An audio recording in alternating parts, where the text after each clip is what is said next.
Minha diretoria, a novela Treinador da Seleção Brasileira, ganhou um capítulo que tá passando desapercebido nessa segunda-feira, mas eu não achei isso tão irrelevante assim não. Tá meio que parecendo que o Ancelotti não vem mesmo, né? E eu espero que não venha, porque afinal de contas ele colocou a Seleção Brasileira como plano B, ou C, sei lá eu, da vida dele, e portanto a seleção não deve se submeter a isso pra ninguém. Este plano B da Seleção Brasileira iria na direção de uma coisa menos agressiva e de uma coisa provavelmente que agradasse mais a mídia. Nós temos um treinador, um presidente hoje que claramente é muito manipulado e preocupado com o que as pessoas acham. Então ele não sai da casinha, ele não corre riscos e ele faz o óbvio do óbvio. Ele chama pessoas para perto dele que são pessoas que já estão ali no meio do futebol, tudo, né, feijãozinho da mesma concha e tal, não sei o quê.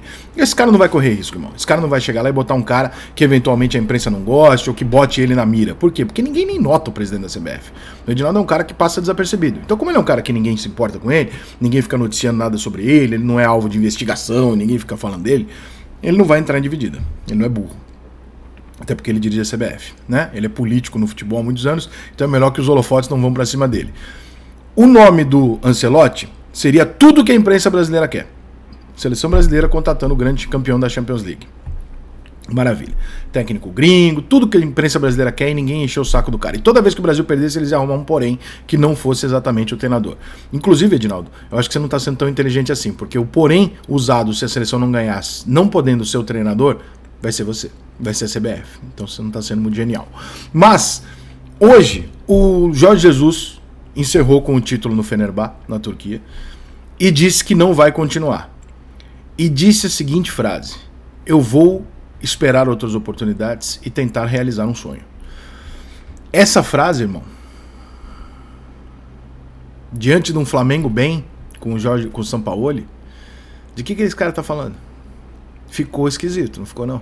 Não ficou uma coisa meio, vou pra casa ver se a seleção brasileira me chama e vou dirigir o Brasil numa Copa do Mundo?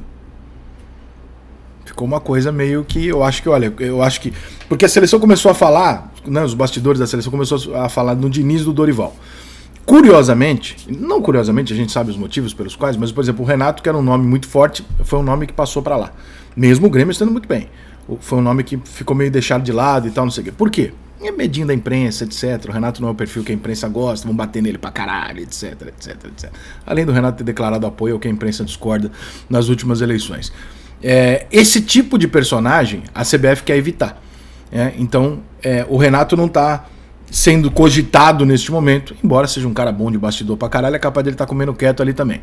O Diniz, pela ideia do Diniz, que é uma coisa que eu não descarto, que é o cara chegar e falar, eu não tô chamando esse cara pelo que ele ganhou, eu tô chamando esse cara pelo que ele representa. Então o Diniz tem um caminho ali. O nome do Dorival é o low profile total, cara. É o cara que, assim, não tem grande coisa na carreira, não ganhou grande coisa na carreira, não tem uma carreira brilhante, tem uma boa carreira, um bom treinador, ponto. Mas assim, até outro dia ninguém lembrava do Dorival, tava lá. O último título grande dele foi em 2010, até pegar o Flamengo no segundo semestre, fazer um arroz com feijão lá e ganhar os títulos e tal. E é merecedor. Agora, seleção brasileira, porque nos últimos 6 meses, dos últimos 10 anos, você fez um grande trabalho, eu acho uma puta de uma injustiça, com todo respeito ao Dorival, eu acho uma puta de uma injustiça você fazer isso, né? O trabalho do Diniz é muito mais impressionante nos últimos anos, não tendo times capazes de ganhar títulos, do que o do Dorival, que passou a vida inteira dele ganhando campeonato estadual. Então, eu não coloco o Dorival nessa prateleira. Mas o Dorival é um cara low profile, todo mundo gosta do Dorival, eu adoro o Dorival, todo mundo gosta do Dorival. Então é legal, você bota o Dorival ali, não vai ter rejeição, ele sabe bem pra caralho com a imprensa, ele não arruma polêmica, ele é um cara maneiro, ele faz o arroz com feijão, a seleção brasileira é boa com arroz com feijão, né, já é suficiente e tal. O Jorge Jesus é um cara que agradaria a nação rubro-negra, agradaria a imprensa brasileira, um técnico gringo, um técnico que foi bem pra caralho no Brasil, né, é um técnico muito complicado como pessoa, muito complicado, e isso não é uma impressão que eu tenho minha, porque eu realmente nunca tive essa impressão dele aqui no Rio. Mas o que os portugueses têm como imagem do Jorge Jesus é de um cara muito difícil. De um cara que perde assim a linha, que muitas vezes os jogadores ficam contra ele, etc, etc.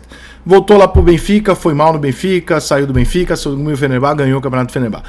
Não vamos ser hipócritas em dizer que você ser campeão Portugal pelo Benfica e ganhar o Campeonato Turco pelo Fenerbahçe é quase como você ganhar o Campeonato Carioca por um time, ou você, até pior, talvez seja o caso de você ganhar o Campeonato Gaúcho pelo Grêmio ou pelo Inter. É um campeonato que tem 2, 3 times no máximo. Normalmente um não tá bem, ficam 2 times disputando e é isso, né? O que não tira o mérito dele nem nada. O que é impressionante no Jorge Jesus é o que ele fez, a maneira que ele fez aquele time do Flamengo jogar, que eu acho que qualquer expectativa de retorno daquilo é um grande erro, porque o raio não cai 2 vezes daquele jeito lá não, meu irmão. Aquilo ali é time épico, cometa Halley de 200 em 200 anos, aquilo ali não acontece toda hora não. Né? Que nem você trazer o Tele de volta pro São Paulo e achar que ele ia fazer 92, não vai.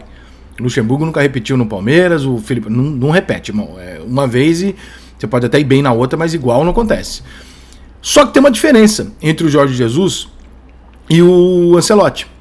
O Jorge Jesus, assim como o Abel Ferreira, ele não é um alienado sobre o futebol brasileiro. Então essa preocupação eu já não teria. Eu não gosto, tá, gente? Só pra manter, eu não tô mudando de ideia, não. Eu não gosto de um treinador estrangeiro na seleção brasileira. Eu não sou a favor disso. Eu acho que se o Brasil não tem treinador, problema é dele. Vai criar um, o problema é teu.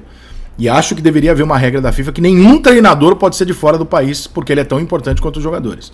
Então acho que o treinador tem que ser sempre do país em todas as seleções. Como não existe essa regra, tudo bem, ok. Agora, pro futebol brasileiro, né, que é o dono da porra toda, que é o grande futebol do mundo, você ir atrás de um treinador estrangeiro é uma... Sei lá, eu tenho uma sensação de... É como se o técnico da NBA amanhã fosse argentino. Você ia falar, meu, como assim? Os caras são os donos do basquete. Pois é, mas eles acham que agora não tem mais... Enfim. O Jesus com essa declaração entra no game, forte, porque a imprensa vai usar, a torcida do Flamengo vai ficar enlouquecida, e como eu falei aqui no caso do Vinícius Júnior, ele foi mal interpretado pelos flamenguistas mais maldosos, influenciadores de Twitter que precisam de like, minha crítica era ao Tite, eles falaram que eu estava dizendo que o Vinícius Júnior virou titular por causa da torcida do Flamengo. Não é isso. O que eu quis dizer é que agradar a maioria, agradar a torcida do Flamengo é agradar a maioria. E quando você traz algo que agrada a torcida do Flamengo, você tem uma boa parte da população favorável ao que você está fazendo. Você ganha um apoio muito grande. Então é muito bom você ter jogadores e personagens que o flamenguista, que o corintiano, né, que os times grandes gostam e que tem grande identificação para você ter aprovação. E o Jorge Jesus evidentemente viria com uma aprovação muito grande pelo que ele fez no Flamengo. Acho que essa declaração de hoje muda o jogo. Eu acho que ele tá falando da seleção brasileira sim.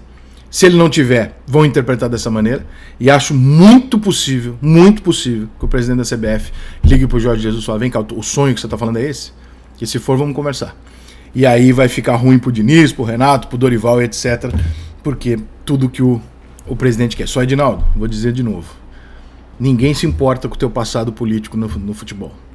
Ninguém tá te investigando, ninguém tá te enchendo o saco. Se você botar um treinador gringo e ele não der certo, a imprensa não vai poder dizer que é o treinador brasileiro que está errado. Ela vai ter que dizer que é a CBF. E aí eles vão em cima de você. Então se você for tão malandro como político, como você quer ser como dirigente, pensa no que você vai fazer.